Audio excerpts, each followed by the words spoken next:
Living quietly, Elder Thich. The life of a Buddhist monk must be quiet, solitary, secluded, and reserved in speech. The most important thing is to maintain one's mind in a state of stillness and immobility, without being disturbed by thoughts such as worry, contemplation, fear, anger, or sadness. The one-night sage verse taught by the Buddha illustrates how we can practice to live a quiet monastic life. Venerable Ananda, recalling the instructions from this verse, stayed awake through one night and attained serenity. The next morning, he used his supernatural powers to pass through a stone door and enter the lip cave to compile the scriptures with 500 other Arahants. The one-night sage verse. Do not pursue the past, nor long for the future. The past is gone, the future has not yet come. Only the present Dharma is here with mindful awareness, wisely observing the undefiled, unmoved, and unshaken. Knowing this, one should practice with earnest effort today. Who knows if tomorrow will bring death? No one can bargain with the Lord of Death. With determination, practice earnestly, day and night, without fatigue, worthy of being called the one-night sage. A Buddhist monk always lives quietly, keeping their mind undisturbed by idle thoughts, neither worrying nor regretting past events, and neither harboring anger nor blaming unsatisfactory situations in the present. Reflecting on past events brings no benefit. Instead, it causes the mind to be troubled and suffer.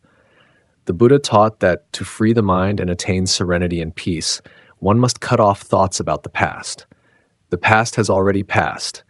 Being sorrowful or anxious about it resolves nothing and only darkens the mind, diminishing clarity in the present.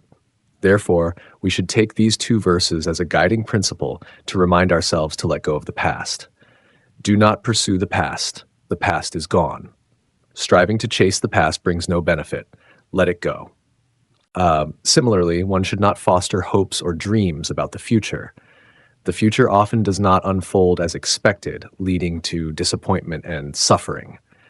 The law of cause and effect governs all things across time and space, so dreams are rarely achieved as desired. Those who understand the law of cause and effect will not indulge in unrealistic dreams, but will instead focus on addressing matters in the present correctly, ensuring they do not bring suffering to themselves, others, or all beings. Buddhism emphasizes taking the present moment as the foundation for practice. Do not dwell on the past, do not worry about the future, and simply focus on the present, as the verse teaches. Mindful awareness is here. Wisely observe the undefiled. These are two forms of meditation taught by the Buddha, meant for beginners who need to diligently practice to avoid thinking about the past or dreaming of the future. Mindful awareness is a meditation method that helps practitioners keep their minds in the present, free from disturbances. This method of meditation is based on contemplating the body in the body within the four foundations of mindfulness. That is, when the body is walking, know that the body is walking. When the body is standing, know that the body is standing. When the body is sitting, know that the body is sitting. When the body is wearing robes or carrying a bowl, clearly know what it is doing. Whatever work the body is doing, the mind should always pay attention to the body's actions in the present. One must not lose mindfulness. If while working mindfulness is lost, it means there is forgetfulness. Forgetfulness is a state of losing awareness, which is synonymous with confusion, or also called forgetting.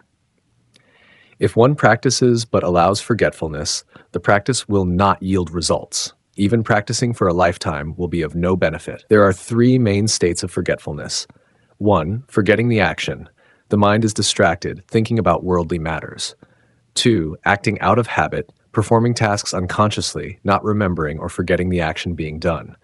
3. Forgetting the Dharma and its right intention. When consciousness sinks down, the mental formations take over, leading to falling into distracted meditation or distorted concentration. Beginners should use guiding principles to lead the mind to always remain alert. Without these guiding principles, the mind easily falls into states of distraction or indifference. However, practicing mindfulness and remaining stable over long periods requires the guidance of someone with experience. Without a guide, reaching the state of undefiled concentration will be very difficult. Wisely observing the undefiled is a meditation practice based on body contemplation, through the lens of the four foundations of mindfulness, aiming to overcome craving and aversion and to reach a state of renunciation of desire and defilements. This meditation practice consists of three main steps, explained in detail to make it easier for practitioners to follow the correct method. Instructions for practicing meditation. 1. Sit in the full lotus posture, keep the back straight, and place the mind on the body in front. Contemplate deeply on the following principles: dependent origination, dependent arising, suffering, emptiness, non-self, and impurity. Clearly recognize the body as impure, unattractive, filthy, smelly, and full of defilements. After contemplating the body, continue to place the mind on feeling, mind, and phenomena, and contemplate them in the same manner. 2. Sit in the full lotus posture, keep the back straight, and place the mind on the body in front. Contemplate and reflect on the law of cause and effect, the four great elements, conditions of formation, and the 12 links of dependent origination. After contemplating the body, continue to place the mind on feeling, mind, and phenomena, and contemplate them in a similar way. 3. When practicing mindfulness and clear awareness, if another thought arises, place it before the mind, contemplate and reflect on it. Apply the meditation practice of the undefiled to completely let go of that thought, not allowing it to return. Do not abandon it halfway, as abandoning it halfway will cause the thought to return, leading the mind into forgetfulness. 2 types of meditation: mindfulness and clear awareness. Undefiled concentration. These 2 types of meditation support each other, helping the practitioner to eliminate self-attachment, let go of the mind, renounce desire, and rid oneself of defilements. When the mind remains unmoved before objects, as stated in the verse, not moved, not shaken. Those who diligently practice in this way will attain a completely pure mind, like a lump of clay no longer disturbed by affliction, suffering, anger, or attachment. Understanding the benefits of these 2 types of meditation, we must practice diligently and not waste time.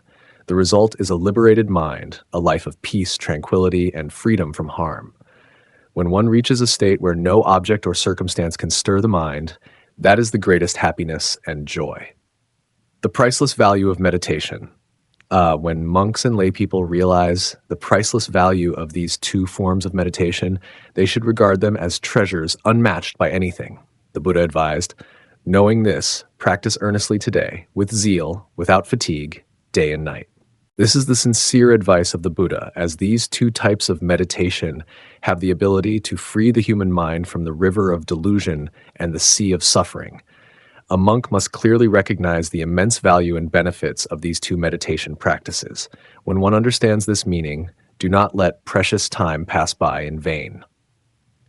Diligent practice.